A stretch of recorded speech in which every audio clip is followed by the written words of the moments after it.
Welcome to Learn Crypto. My name is Desiree and I'm joined in podcast with my friend Craig Chitima. We are back. We're talking Learn Crypto, and this session is powered by Yellow Card as well as Leadership 2020. Welcome to it as we talk today about the internet. We talk about Web3.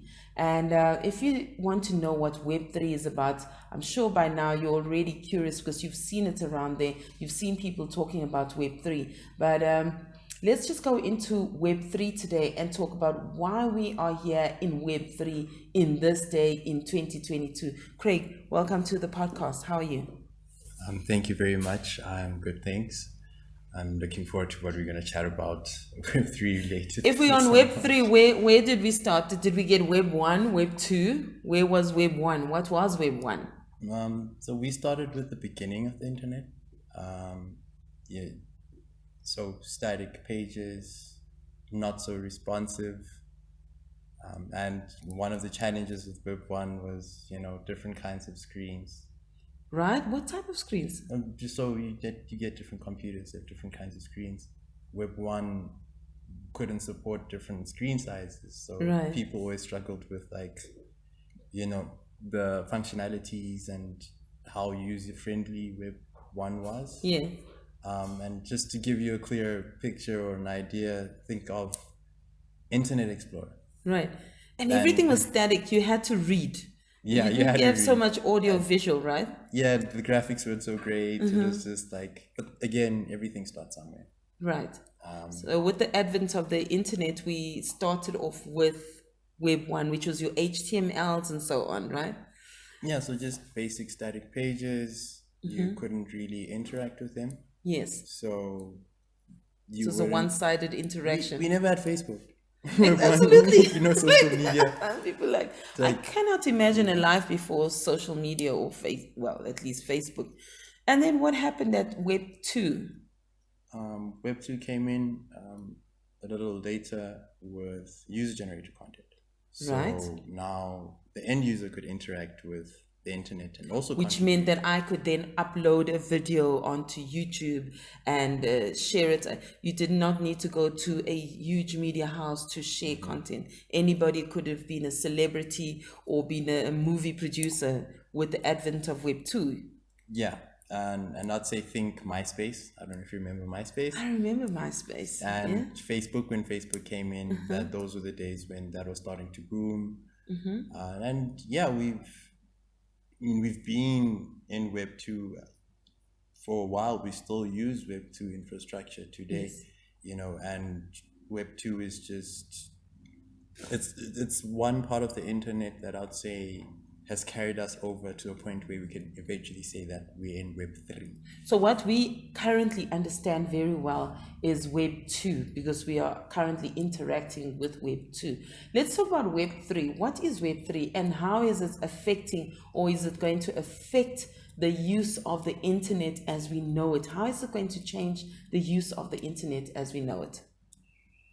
Okay, so that's a tough one. I don't have all the answers to that one. Wow. I don't You think do know a anyone lot. does. I don't think anyone has. You know Everyone has all more the than answers. many people I've spoken to about Web 3, and that's why we're having this conversation. Well, the Web 3 introduced decentralization. And the issue with Web 2 that we currently face, even today actually, is the fact that you get startups and platforms that hold users' data. And this has become a major concern because how would it work is a website on Web 2 would hold, like, picture when you sign up for Facebook. You give Facebook your name, your surname, Right. your address, where you live, Phone number. your hobbies, your activities, etc.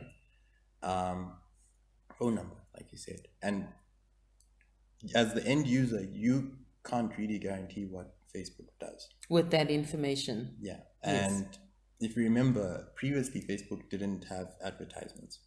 No, they didn't have adverts, no. now we can. I'm So not they saying anything now bad about our Facebook. data. Well, I mean, it's open out there. Our Yeah. data is now sold to the highest bidder, or it's disseminated to advertise. I mean, it's a business model. How else would they make? I mean, if you think about the server that Facebook has to use or carry to have all of its users and functional and keep it rolling, they got to make money somewhere. So what was the trade-off in that money? And it was you and I were the product in that business model. And so they generated the users first and then they disseminated it. Well, whether we consented to it or not is another story. Well, you consent when you sign up. You do. And if you don't untick some boxes that come in ticked as a default, then you're automatically signing up, knowingly or unknowingly. Yeah, most of the time it's unknown. So where was the problem with that technology, and why the need to then evolve into Web3, a more decentralized model?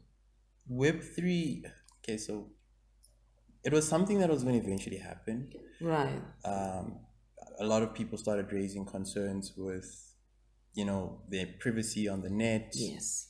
And how much control they have on the internet as the end user. And by control, I mean control over their data. Yes. So Web3 is decentralized. How it's decentralized is because it lives on the blockchain. Right. But that doesn't necessarily mean that Web3 lives only on the blockchain. It interacts with Web2, but it's now because we have aspects of Web3 living on the blockchain, users' data is distributed on the ledger, if that makes any sense. Yes.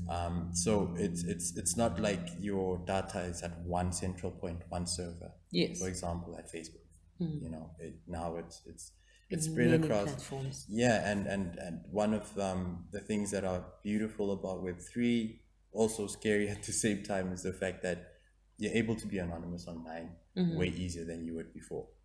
And I think that's something very, very important in this day and age. Important for the criminals, I suppose. No, Or for you and hackers. it's like For everyone, for that's everyone. true. Because yes, you want to be able to. It's like no one, when you're in your house, no one sees what happens in your home. absolutely. There's certain things that are private to you as an individual. Every single individual needs to have their space. And That's true. in this day and age, we live on the internet. Yeah. So we, having that level of control, I think is advantageous, because now you can choose what you share with, the world. And interesting fact, there are platforms like Decentra on Web3 that allow you to earn in cryptocurrencies for your data if you choose to give off your data. Which I found out about recently. So how does one actually access that? What do they do? They just go to Decentra and log on? Yeah, it's a browser. So you get various browsers. You have browsers like Brave. I'm not too sure if you've heard of Brave. There's Decentra. And basically they give you control over the amount of data that you share. Google has become like the Colgate of the internet. It's like all toothpaste is Colgate. So if I'm trying to find information, or I'm trying to DuckDuckGo some information, I can go to that server and find information through that server. And if I'm on that server, I can earn money. Is that what you're saying? Well, it's like picture replacing Chrome with another browser. Right. But then that browser operates using Web3 technology, blockchain technology. Right. So there's been these recent startups that are popping up and coming with these different solutions to these privacy problems. Decentra is one of them, like I just mentioned. They have a built-on VPN. You're able to stake their token in the browser. What? You're able to earn based on the data that you decide to share. So somebody who's a dummy starts using that data, would they automatically be able to earn, not even passively, not even knowing that by just using the platform, would they then be prompted to go into certain areas within the platform to earn? Just use. You just use it. So there is an incentive to use it. Well, there's no incentive. I wouldn't necessarily say there's an incentive. How can I put this rather? It's like you use it, and you choose whether you give away your data, you know. Oh. So you can choose to be private Whereas on the other platforms, you give away your data anyway anyway. Yeah. for free and it gets used and you get nothing out of it. So it's a one-sided financial relationship that we have with these browsers. So the beautiful thing about it is that it gives you an incentive to disseminate your browser, your data if you wanted to.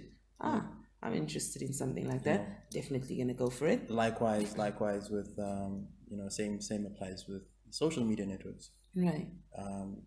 The main issue, and going back to the Web 2 things, social media networks thrive off the user's content. Yes, so they have the platform and we collectively throw content into those platforms. And the more content that we throw in, the more they make their mullah. Yeah. But we literally give away our content free of charge until we get to a certain mark. What mark is that again?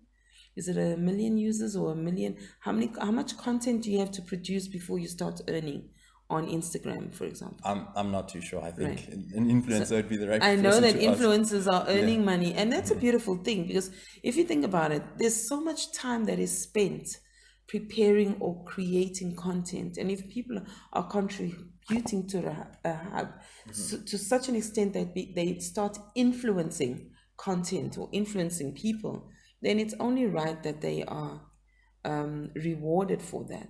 Let's go back to Web3. What are all the things that one can play in? Where are the areas that one can play in Web3? Okay, so Web3 has decentralized finance, which The I know DeFis, is yes. which is very, very, very important to, the Learn Crypto community. Which is our crypto talk and the crypto world. Yellow Card community. But decentralized finance has been a thing on Web3.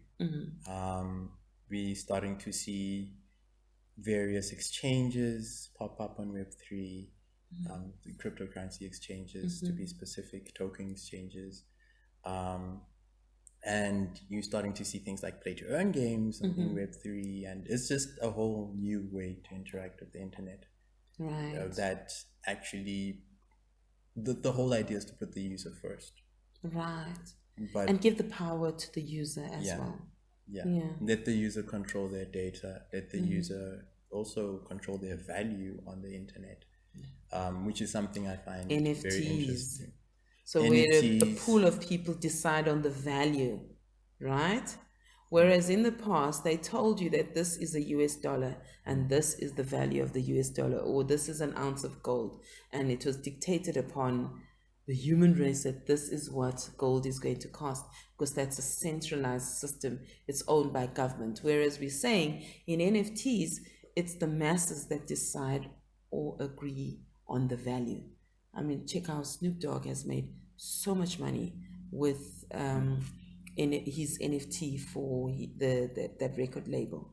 So that is amazing. Yeah, that's amazing. And I think the other amazing thing is not only the aspect of making money off NFTs, but the Web3 technology alone. The things, or blockchain technology rather, with the support of Web3, the things you're able to do. The access that it has given a lot of people. I'm a creative, and because of Web3, I've been able to sell my digital art and design work that I do. Right. Whereas before, I didn't have that access, but now I've got access to an international market. Behind my smartphone, behind a tablet, a laptop, or a computer.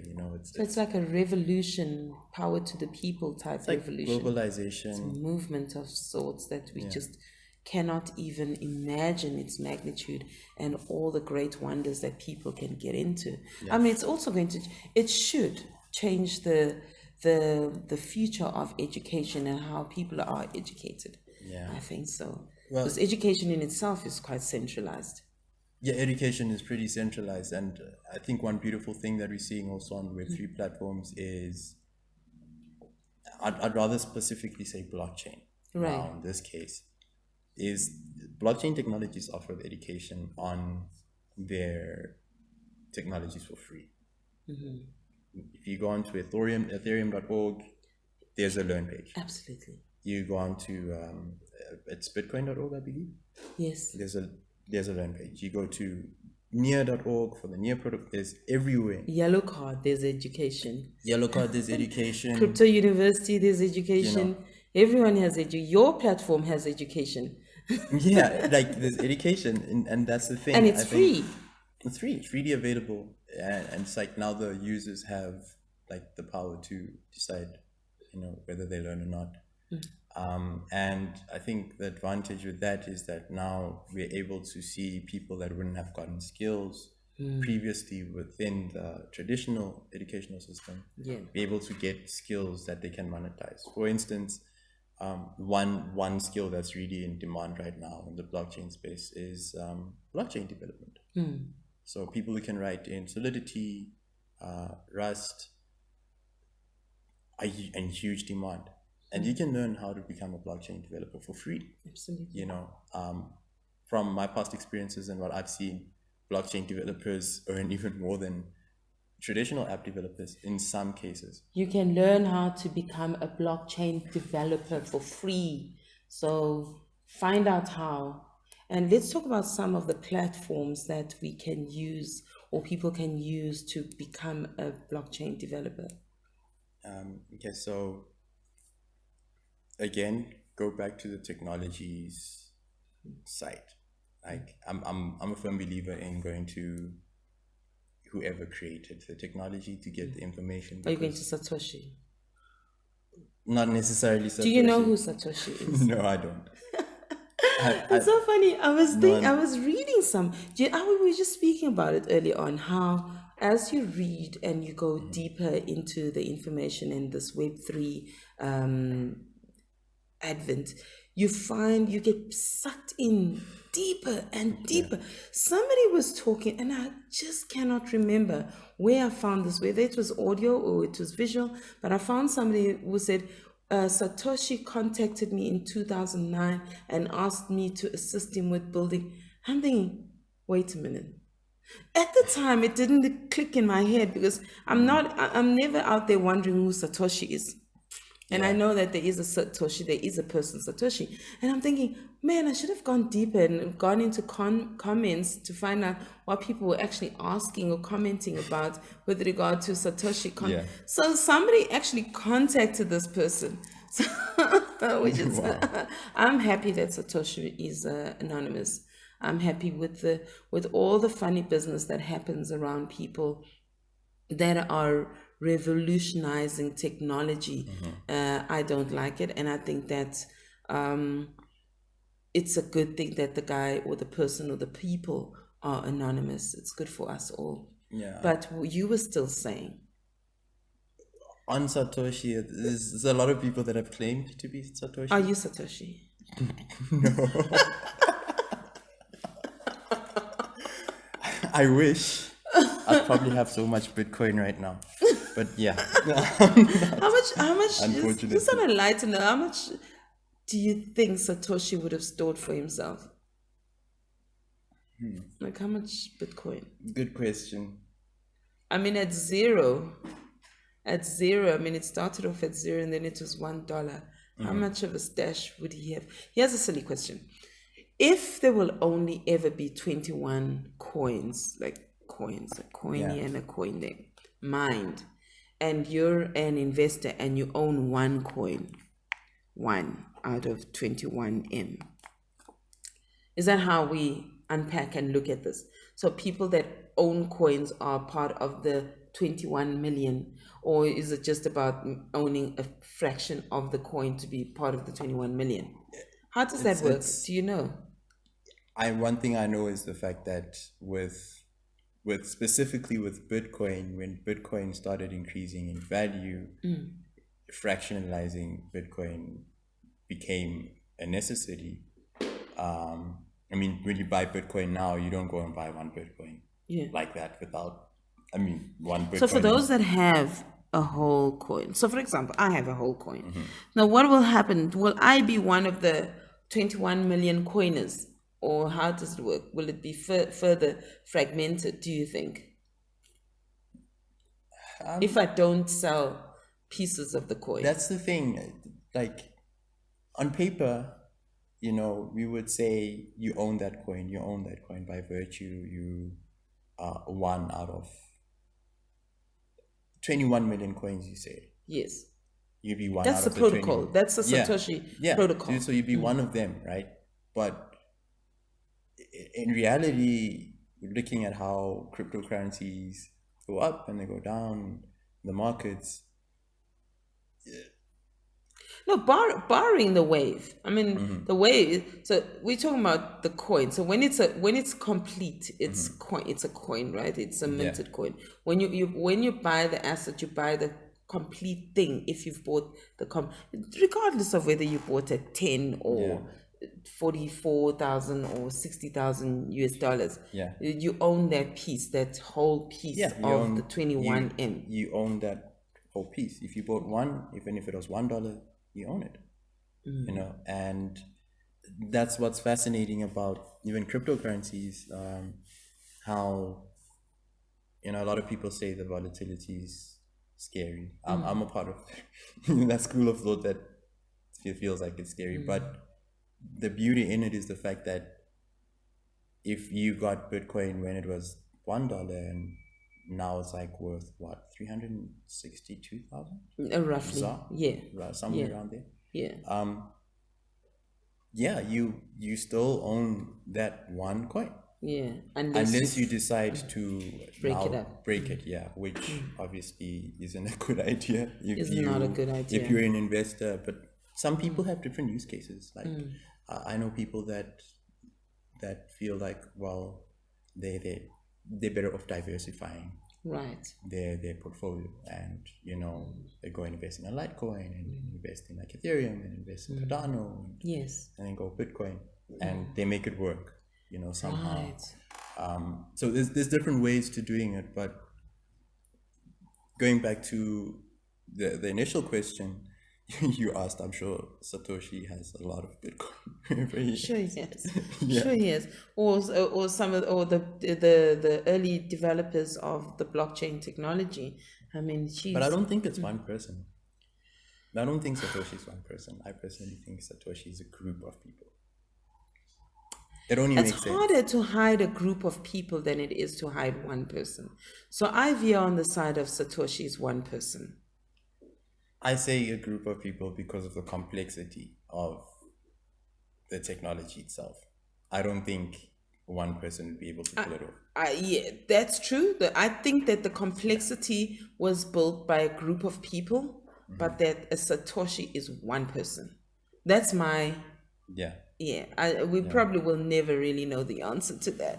Everyone asked that question today. So if we look at, going back to Web3, if we look at Web3, and we compare it to Web 2, the pioneers or the people that were right there, the rolling end of Web 2 were your Facebooks, your Zuckerbergs and so on, your Jack Dorseys.